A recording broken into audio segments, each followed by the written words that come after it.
Hello, welcome back to my daily Transcontinental Race coverage. It must be day 10 now. Sorry, I've lost track a little bit. So I'm currently in Istanbul airport, so this might not be the usual length or quality, but we'll head over to the tracker and take a look to see what's going on. And I guess the main thing at the moment is the race for the win. I mean, it looks like it's fairly solid in Victor's way at the moment. He's just approaching this final parkour sections. It looks to be about 20 miles or so, and roughly probably 60-70 miles ahead of Martin. And you can see they've taken two different routes, with Victor going north of Danube and Martin going down towards the south. And now there is one little complication for Victor, which I touched on yesterday, and that's this ferry crossing here.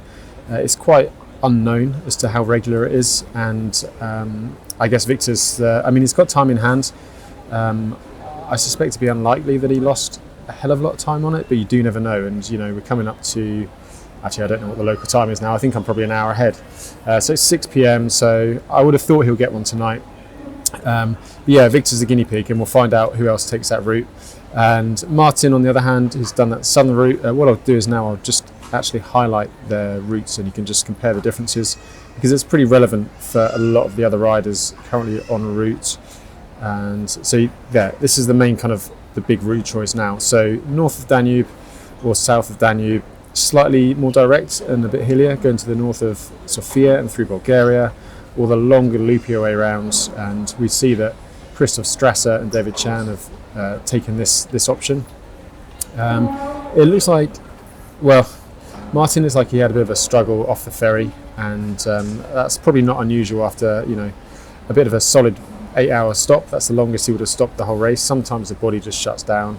So I do wonder how the riders that caught the ferry last night and spent most of the afternoon in Bari were feeling over a 12-hour stop. Your body gets in a rhythm, and when you suddenly stop, it can go into a bit of recovery mode and take a while to get going. But it looks like the more direct route, it's I would say, judging by eye, that Martin's closed the gap a little bit. But then when you zoom in, you can see the road's a little bit wiggly. You kind of have to loop down towards Bayala to the south and go back again. So I suspect that actually there's not really much difference. You probably just a bit more certain with the ferry, or lack of, because you go straight across. But if you look at the terrain there, it does look a little bit more lumpy. So I suspect that gap's not going to change. I suspect Victor is probably going to be bringing this home, with Martin in second. It does look like the chasers have closed in quite significantly on Martin. However, they are quite a way back, and I don't think that's going to necessarily mean they're going to catch him unless there's a disaster. However, I've said before, you do never know on the Transcontinental Race. So Jocelyn Roth and who was Ruders Manuel are taking that southernmost route. Kristoff and David taking the northernmost route. I would suspect they're probably about neck and neck, given I think that top route is a little bit faster in terms of ground speed, but the southernmost route is a bit slower but a bit more direct. So we shall see when they come back together on this section here. Before I go any further, as you know already, POC is sponsoring this coverage, so I'll just remind you that they're doing so. They've got their 50%, or they've got their sale on up to 50% on certain items in their sale. I've also got the 20% discount code. I'll put it in the description and on the screen. So if you want to buy one of the newer items, then you can use my code to get a discount off there. So thanks again for POC for supporting me and also sponsoring the Transcontinental Race. Now, a little bit further back, so that's kind of the guys who are on the first two ferries, and then we had this very exciting. There's one thing I should say as well. Nicholas Chattertel, I think he's going to get himself in trouble. So he's gone through Kosovo, and if you remember yesterday, I spoke about this border here, which is not necessarily recognised and might cause him some difficulties.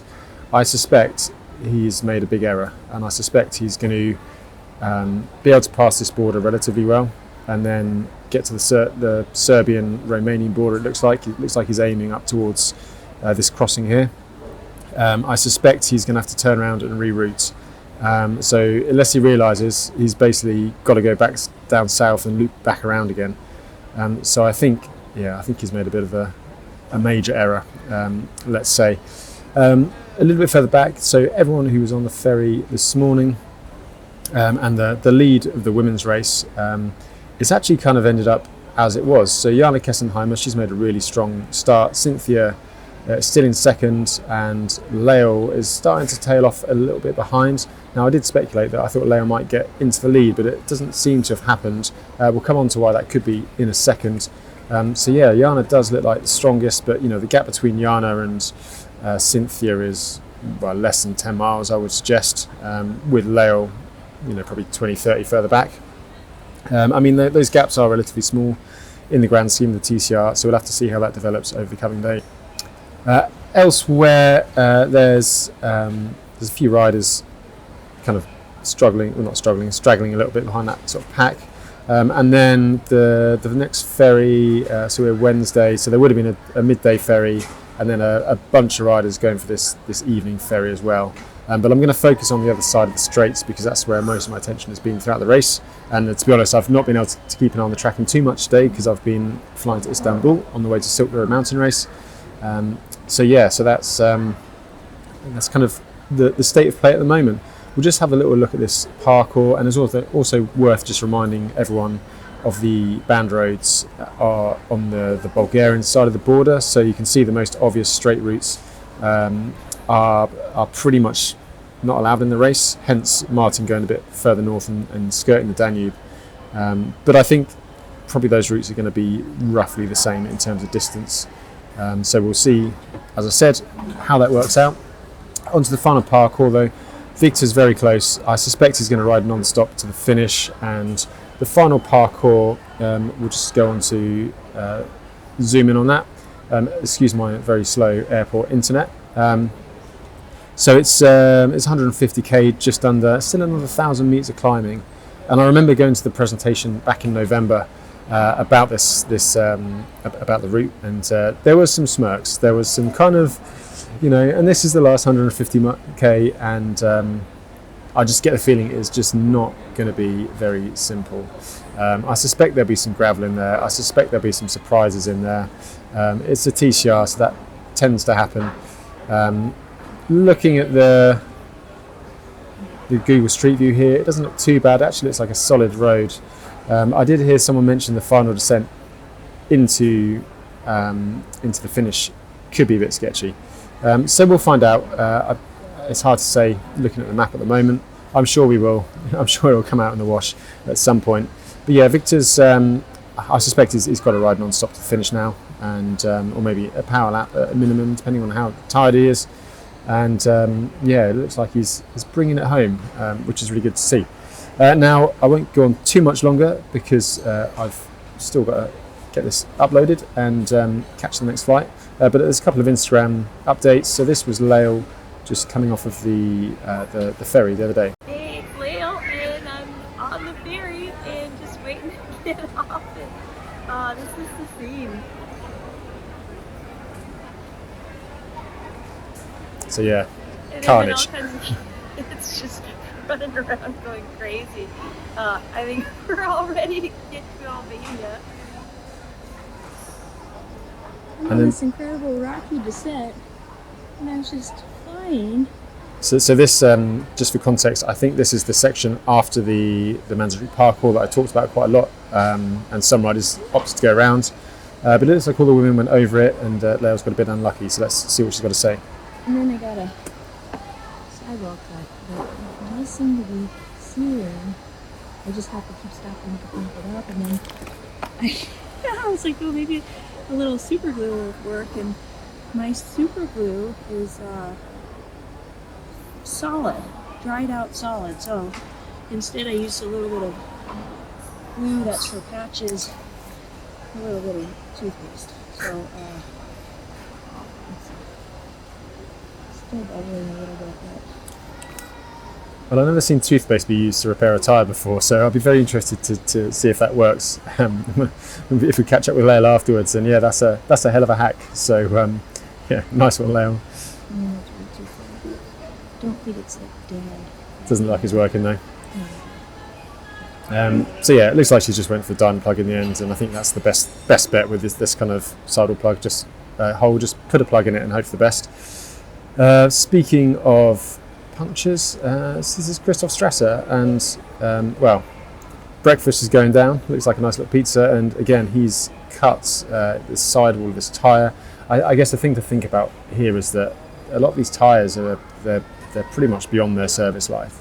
You know, there's a lot of distance, there's a lot of heat, there's rough roads, and they do gradually get thinner as the race progresses. So the likelihood of puncturing as you go further on gets higher. Sealant can dry up as well if it's warm conditions, which it has been in the race. Certainly in the south of France, it was very hot, and if they're running tubeless, the sealant being water-based evaporates. Although I do think Kristoff still even might run tubes, so once you put a hole in a tube, it's flat.